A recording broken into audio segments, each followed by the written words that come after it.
Hello everyone, my name is Ruishan Liu. It is my great pleasure to present our paper, Jerk Boundary Position Controller with Real-Time Task Modification for Interactive Industrial Robots. This work was done with my colleagues Ray Chen, Yifan Sun, Dr. Yu Zhao, and Professor Chang Liu. This work was supported by Siemens. As we all know, industrial robots are widely used in many applications, with structured and deterministic environments. However, the contemporary need requires industrial robots to intelligently operate in dynamic environments. For example, human-robot interaction, which is shown in this video. It is challenging to design a safe and efficient robotic system with industrial robots in a dynamic environment, because as the robot executes its task, the human is moving and environment could significantly change. It would be dangerous for the robot to blindly operate without environment update.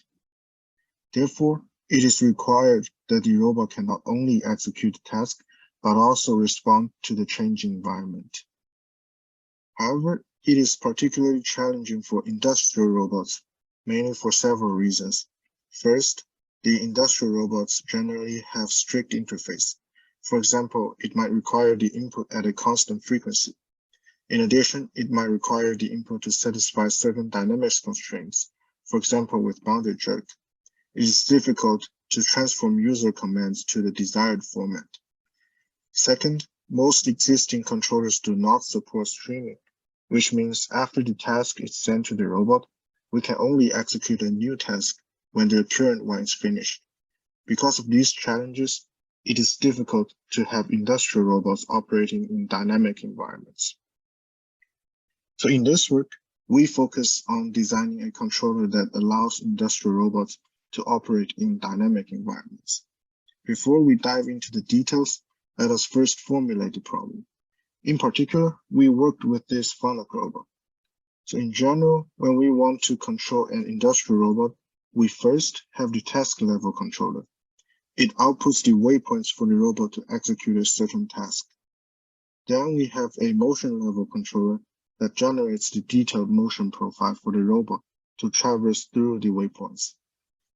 Then we have the servo level controller, which is usually the control box of the robot, to generate the current that controls the robot to execute our motion profile. So in most of the cases, the servo level controller is a black box, meaning that we have no access to it. Therefore, our design focuses on the motion level controller. Given the input waypoints, the JPC controller outputs the motion profile. In addition, when new task waypoints arrive before the previous task ends, it can modify the ongoing task and transit to the new one seamlessly. So more formally speaking, we designed a JPC controller to solve two problems on industrial robot: trajectory tracking and task modification. For trajectory tracking, given the input waypoints PTI with n waypoints and at a specified frequency, we need to solve the motion control profile that satisfy the robot interface requirements. For example, the control sequence should be 125 Hz with boundary jerk. For the task modification, given a new task PTI plus 1, we need to smoothly abort the old task PTI and execute a new task without any violation to the robot interface. So here we show the modular design of the JPC controller, which handles trajectory tracking and real-time task modification on industrial robots. The first is the user command module. It is the communication interface between the JPC and the upper level host. And we also have the send and receive modules, which are the communication interface between the JPC and the robot. They send the control commands to the robot and receive feedback of the robot state. We also have the state machine module, which supervises the controller status. And then we have our core module, trajectory computation. This module transforms the input waypoints to a dense motion profile. And another core module is the decision buffer. It is the module that handles the real-time task modification. It stores the motion profile and decides the next step control signal. So then I'm going to discuss the major features of JPC controller. First is the tracking. So note that in this paper, we have the robot interface requiring precision control command at a constant 125 Hz. In addition, it also requires the control command has bounded jerk.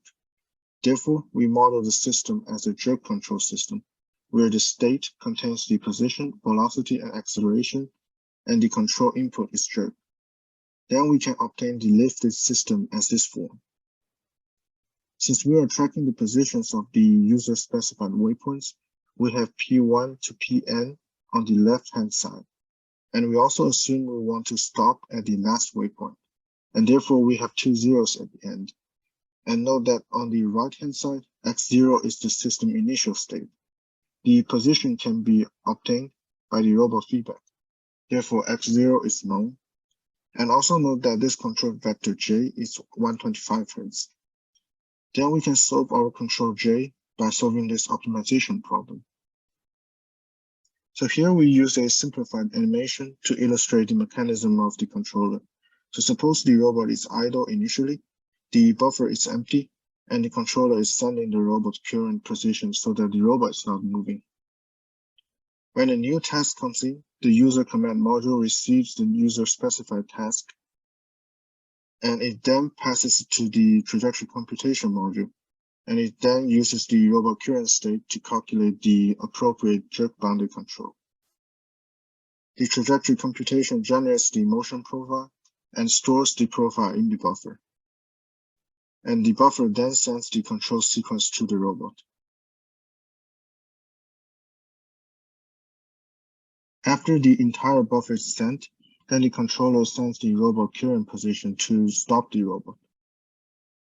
And next, I'm going to talk about how to achieve real-time task modification. So the major challenge for real-time task modification is how to ensure the constraints are satisfied during the task transition. Because the robot is executing a task, its state is changing quickly. To recall that we need the robot initial state to compute the jerk-bounded control. So in this case, the robot initial state is unknown. In order to address the challenge, we first estimate the state of the robot in the future. It is usually difficult to accurately predict the future state of the robot. However, since the JPC has a buffer that stores the control sequence, we can look ahead in the buffer and obtain the future robot state. Then we can plan a jerk-bounded control sequence with the future state as the initial state. The reason we don't use the current state is because the robot is moving during the computation. It is important to make sure that we only abort the old control that has not been executed. In this way, we can ensure smooth transition without violation. Then the buffer is going to be updated by replacing this sequence after the initial point with the newly planned sequence. Still, we use a simplified animation to illustrate task modification. Suppose the robot is currently executing a task and a new task is sent by the user. The robot is currently executing the yellow command. To ensure smooth transition, we look ahead few steps and use the blue command as the initial state.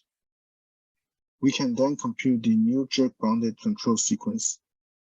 And then the buffer aborts the old sequence after the initial point we selected and concatenates the new sequence with the remaining sequence. Then the robot can seamlessly transit from the old task to the new task. And next, I'm going to talk about the experiment results. As I mentioned earlier, we use this Fanuc robot. The interface it has requires position control with 125 Hz. However, it is difficult to have a general-purpose PC to maintain the stable high-frequency communication.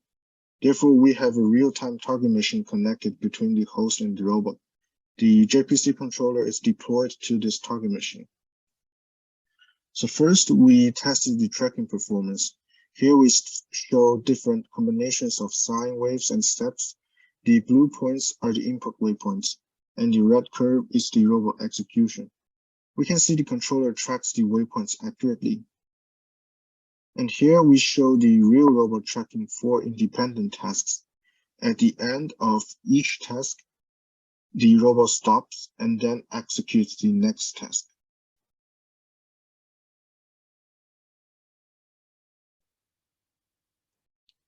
And then we show the JPC performance on real-time task modification. The blue points are the waypoints for the first task, and the red points are the second task. The blue dashed line is the motion profile aborted. The black curve is the robot execution. We can see the JPC can seamlessly transit from the old task to the new task without violating the jerk bound constraint, while maintaining accurate tracking. And we also show the task modification with real robots. The robot has the same 4 tasks, but each task was sent to the robot before the previous task was finished. We can see the robot seamlessly transits to the new task, and it smoothly executed the 4 tasks without stopping at each of the goalposts. In addition, we show the JPC in an real human-robot interaction task, where the robot is going to grab the power drill and the human interrupts its task. With the real-time task modification, the robot can respond to the dynamically changing environment, even if its original task is not finished. The ability to respond to the environment allows the robot to safely collaborate with humans. So in summary, this paper proposes a JPC motion level controller for industrial robots. The goal is to allow industrial robots operate in interactive environments. The major advantages of JPC are: first, it allows users to directly input high-level plan trajectory without complex modifications. And second, it enforces robot-specified dynamic constraints. And third, it enables real-time task modification, which allows the robot to respond to dynamically changing environment. And that is all for the presentation. Thank you very much for listening.